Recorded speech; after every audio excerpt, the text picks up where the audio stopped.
Hello. So this is going to be my 5-minute video on protist.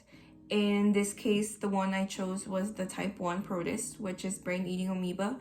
It's also known as Naegleria fowleri, which I'll get into that right now. So to start off, I want to mention that all of the information that I will be talking about in this video, it came directly from the CDC and the studies that they have conducted from 1962 till 2021, continuing till now. And also regarding my poster, any of the images that I included in there, they come directly from Canva. I believe it also has the watermark to show. So starting off with the brain-eating amoeba, this protist is a central nervous system disease that inhibits the brain through the nose.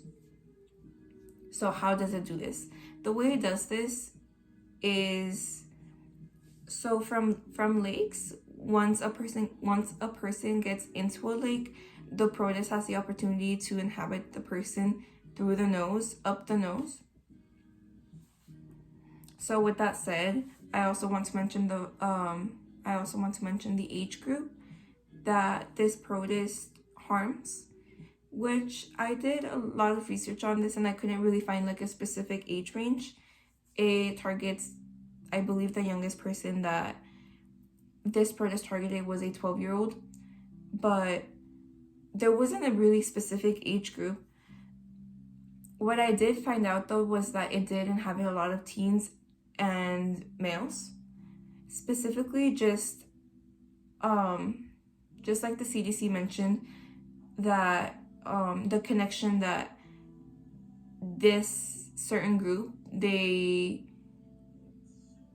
most likely do a lot of waterboarding activities. So for example, canoeing, going diving, just doing things that involve the water, since this is where the protist is inhabited. So now that I mentioned where the protist is inhabited, I also want to mention where it thrives the most and where it's mostly located. So since it does thrive in warm environments, like I mentioned, this protist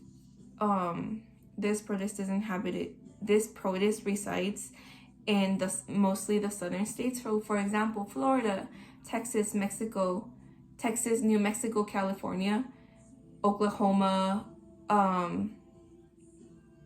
just places where it has a very warm climate.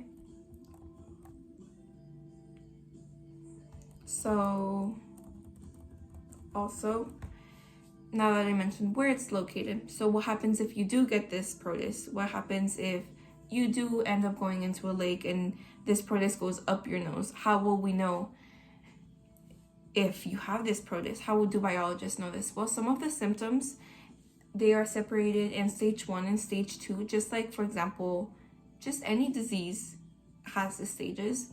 So stage 1 includes headaches, fever, stiff neck, vomiting, nausea, and loss of sense of smell, which, in my opinion, it sounds a lot like a cold. It sounds a lot of like something that may be easily overlooked, which is one of the reasons why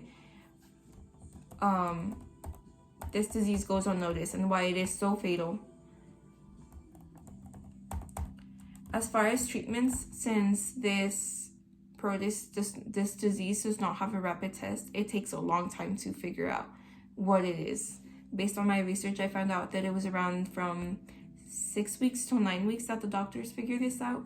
But when they do figure out that it is brain-eating amoeba, they use amphotericin B, which is an antifungal drug, and they inject it into the vein through the spinal cord in order to kill the amoebas and in order to see if the person will be able to better thrive without the amoeba now in their body.